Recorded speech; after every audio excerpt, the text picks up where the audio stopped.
And finally, it's time to close the loop. From bubbles to bangles to donuts to pizzas to car wheels to giant wheels. So many things. No wonder circles rule our world and command so much attention. So come with me. Let's get started on these amazing shapes. A circle. Yeah, a circle. This circle, for example, it's got parts to it. So I can either draw it like this with a free hand, or what I can do is fix a center and draw a neat circle around it. That would definitely be better, where I use the help of a compass.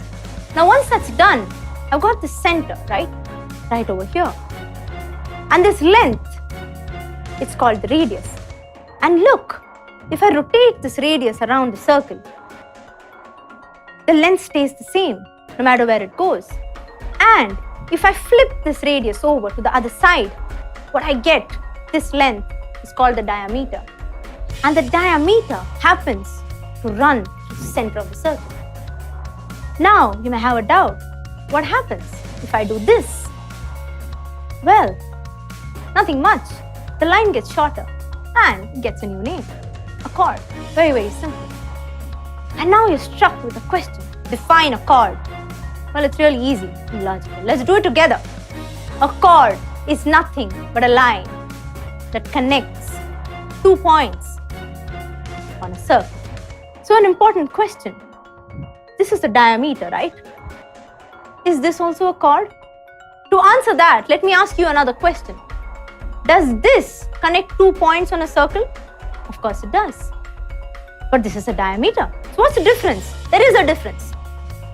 The longest chord that you can draw on a circle is the diameter. So let's prove this. Okay, let's prove this together. So, take a circle. I have a chord over here. And what I'm going to do is I'm going to keep pushing it up. Notice that the length gets bigger and bigger and bigger. So right over here, I have the diameter. Let's note down the length and move on. And look, it's getting smaller, smaller, smaller, which means that the chord over there at the center was the longest one, the diameter. So can I say that a diameter is a type of chord, but every chord is not a diameter?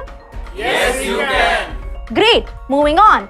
If I have my circle over here, and I have 2 points marked on it, this region is called an arc. And if you extend 2 arms like this to the center, this region is called a sector.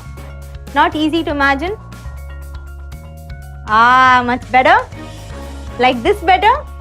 Much, much better, right? Now you know how important sectors are. It helps you decide how much of a cake you need to give your neighbor. Come on guys, let's get over pizzas and cakes. They're gonna follow us anyways over the coming years in all our chapters on circles, my promise. So, my plain Jane circle again. And here I have a chord. If I fancy a little bit of color and shade this region here, voila, I get a segment. And finally, when I do a lap around the circle, let's start and go, go, go, go, go, go, go, go, yeah? And that's one complete round. That distance I ran is called the circumference. A lot of words, right? But it's pretty simple. Let's revise it once. So let's summarize everything so it becomes really, really simple for you. So I have a circle over here. Okay. Now, let's look at the first part. This is the center. Okay. This is the radius. This length is the diameter. This is a chord. This region is a segment, right? This is a sector. Whatever is outside the circle is the exterior of the circle because it's outside. And this is the interior because it's inside. And finally, this is the circumference. Take a look over here. All the parts are named. Pause the frame. Take your time to digest all the different parts of the circle. It's really simple. No hard words if you think about it. Very logical words, right? And these words are important because you're going to see them again, again, again. So you need to understand how they have come about, how did we draw them, what is the difference between them very, very clearly, so that in the coming years there's absolutely no confusion, you're crystal clear on the concepts.